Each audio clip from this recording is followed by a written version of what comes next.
Imagine un géant d'acier surgissant à l'horizon, transportant des milliers de conteneurs sur plusieurs étages. Un mastodonte qui traverserait la Méditerranée sans faire escale à Tanger, Marseille ou Valence, pour la première fois de son histoire moderne. Ce navire viendrait directement accoster sur les côtes algériennes, à Cherchell. Pas dans un port ordinaire, mais dans une infrastructure monumentale capable de recevoir les plus imposants navires du commerce mondial.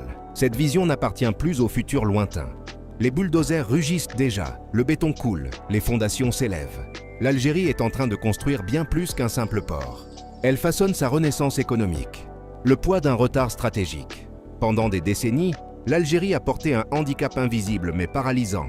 Ses infrastructures portuaires appartenaient à une autre époque, incapables de digérer les flux du commerce moderne. Chaque importation prenait des semaines. Chaque exportation s'enlisait dans des files d'attente interminables. Les navires de grande capacité évitaient impurement et simplement les côtes algériennes, faute d'installations adaptées. Le paradoxe était cruel. Voici un pays assis sur des richesses naturelles considérables, doté d'une position géographique exceptionnelle au carrefour de 3 continents, peuplé d'une jeunesse dynamique et éduquée.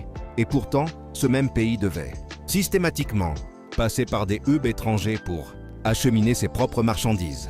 C'était comme posséder les clés d'un carrefour stratégique, sans avoir construit la moindre route pour en profiter. Dans l'économie mondialisée, la logistique maritime n'est pas un simple détail technique.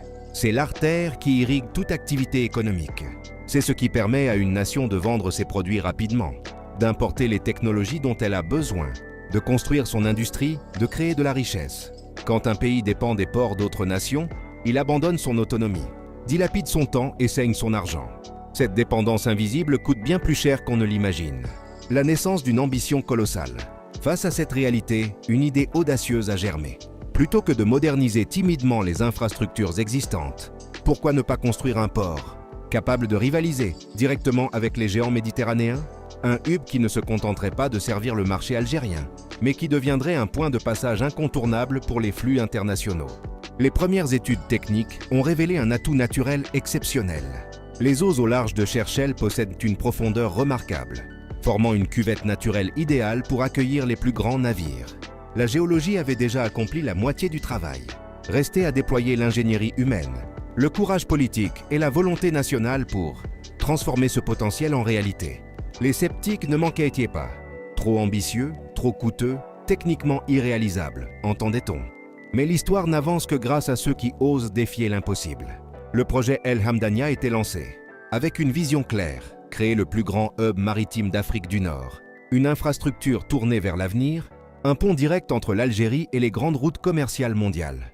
Un chantier titanesque prend forme. Sur le littoral autrefois paisible de Cherchell, un ballet mécanique impressionnant s'est orchestré. Des dizaines de grues, des centaines d'engins, des milliers de travailleurs, venus de toutes les régions du pays convergent vers ce chantier historique. Jour et nuit, le béton se déverse pour ériger des digues colossales conçues pour résister aux tempêtes les plus violentes et supporter le poids de dizaines de milliers de conteneurs. Construire un port moderne dépasse largement l'image simpliste d'un quai ou accostant les bateaux. C'est un écosystème industriel d'une complexité vertigineuse. Il faut des terminaux gigantesques, des grues capables de manipuler des charges de plusieurs dizaines de tonnes, avec une précision millimétrique, des zones logistiques s'étendant sur des kilomètres, des entrepôts climatisés, des réseaux routiers internes, des systèmes de sécurité multicouches, une infrastructure informatique capable de traiter des millions de données en temps réel et une coordination parfaite entre des centaines de corps de métiers différents. À Cherchell, cette vision prend corps dans le réel. Les fondations massives émergent progressivement, transformant le paysage côtier. Les plages se métamorphosent en quais ultramodernes. Les rochers cèdent la place à des structures en acier et béton armé. Ce n'est pas un projet sur papier. C'est une transformation physique, visible, mesurable, irréversible. Une révolution logistique en Méditerranée. Lorsque les premiers navires géants franchiront les passes d'El Hamdania, un basculement stratégique s'opérera en Méditerranée. Les routes commerciales établies depuis des décennies devront être redessinées. Les géants du transport maritime devront intégrer Cherchell dans leurs calculs. L'Algérie cessera d'être un simple point sur la carte pour devenir un acteur majeur, une porte d'entrée privilégiée vers l'Afrique et un point de redistribution vers l'Europe et l'Asie. El Hamdania n'a pas été conçu, selon la logique traditionnelle, des ports algériens. Il ne s'agit pas simplement de réceptionner des marchandises destinées au marché local. L'ambition est bien plus vaste, créer un véritable hub, un cœur névralgique où convergent les flux entre 3 continents.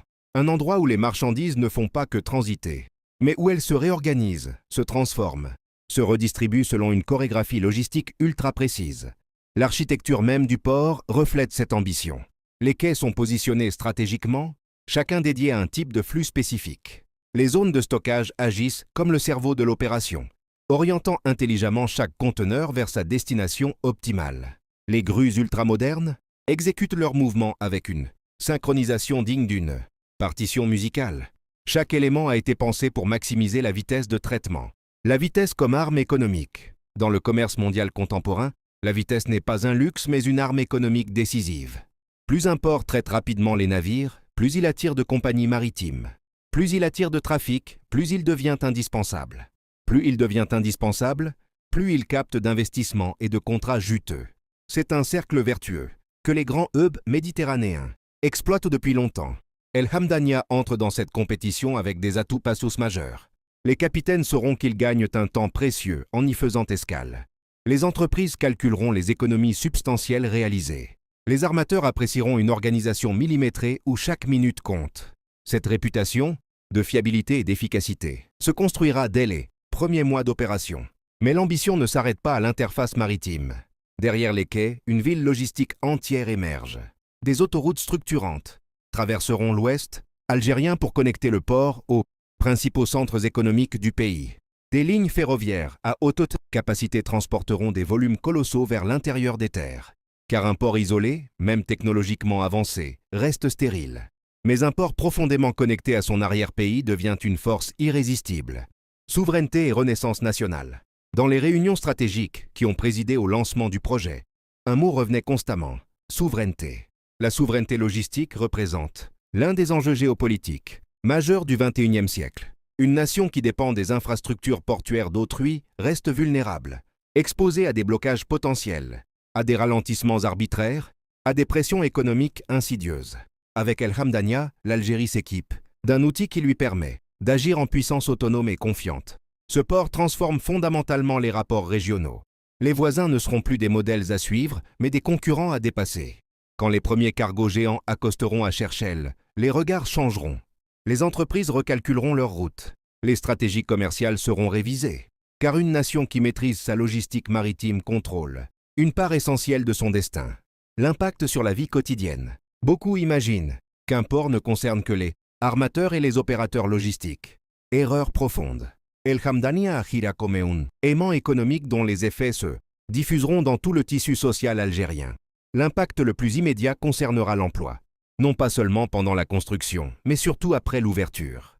Des dizaines de milliers de postes seront créés directement dans le port et ses Installations Connexes. Autour de ce hub, un écosystème économique dense émergera. Des entreprises s'installeront pour profiter de la proximité stratégique. Entrepôts, usines de transformation, centres de tri, plateformes de distribution, ateliers de maintenance. Des milliers de jeunes Algériens qui cherchaient vainement des opportunités stables trouveront enfin des perspectives concrètes. Autour de cette main-d'œuvre, des commerces fleuriront, des logements seront construits, des services se développeront. Mais l'onde de choc se propagera bien au-delà de la région côtière. Quand les marchandises entreront plus rapidement sur le territoire, les coûts logistiques diminueront mécaniquement. Cette baisse se répercutera en cascade. Prix des matériaux de construction, coût des équipements industriels, tarifs des denrées importées. Les chantiers deviendront moins onéreux. Les entrepreneurs pourront investir plus facilement. Les familles constateront une différence tangible dans leur pouvoir d'achat quotidien. Un symbole de confiance retrouvé. L'impact le plus profond d'El Hamdania ne se mesurera pas en conteneurs ou en emplois. Il sera psychologique et générationnel. Depuis trop longtemps, l'Algérie se perçoit avec une certaine prudence, comme si elle n'avait pas pleinement conscience de son potentiel, comme si ses ambitions devaient rester modestes, contrôlées, limitées par une forme d'autocensure collective. El Hamdania brise spectaculairement ce plafond de verre mental. Ce port démontre que l'Algérie peut construire grand, très grand, assez grand pour rivaliser avec les géants régionaux et obliger les autres nations à recalculer leur stratégie. Quand un jeune Algérien verra les images du port terminées, avec un navire gigantesque accosté sous le ciel de Cherchell, quelque chose basculera dans sa perception. Son pays n'est pas petit, son pays n'est pas condamné au retard, son pays n'est pas spectateur de l'histoire. Son pays peut prendre la première place quand il décide fermement de la saisir. Ce port envoie un message puissant à toute une génération. La croissance rapide est possible. La modernité n'est pas réservée aux autres. Les grands projets ne sont plus des promesses creuses, mais des réalités en béton armé. L'Algérie dicte ses routes. Le jour où El Hamdania deviendra pleinement opérationnel, des images inédites circuleront. Des cargos à perte de vue attendant leur tour d'accostage. Des grues tournant sans interruption, de jour comme de nuit. Des trains interminables transportant des flux entiers de marchandises vers l'intérieur du pays. Des centaines de camions alignés dans une chorégraphie logistique parfaitement réglée. Des bureaux d'entreprises internationales, ouvrant dans la région. Pendant que le port se remplira de conteneurs multicolores, c'est la confiance nationale qui montera. Un pays change fondamentalement le jour où il réalise qu'il peut décider lui-même de sa place dans le concert des nations, qu'il peut choisir la vitesse de son développement, qu'il peut imposer ses propres règles du jeu. El Hamdania n'est pas simplement un hub maritime parmi d'autres. C'est un symbole de puissance assumée, pleinement revendiquée. La preuve tangible que l'Algérie n'a plus peur de viser l'excellence absolue. La démonstration qu'elle s'inscrit désormais dans la logique des nations qui construisent pour 50 ans, pas pour 5.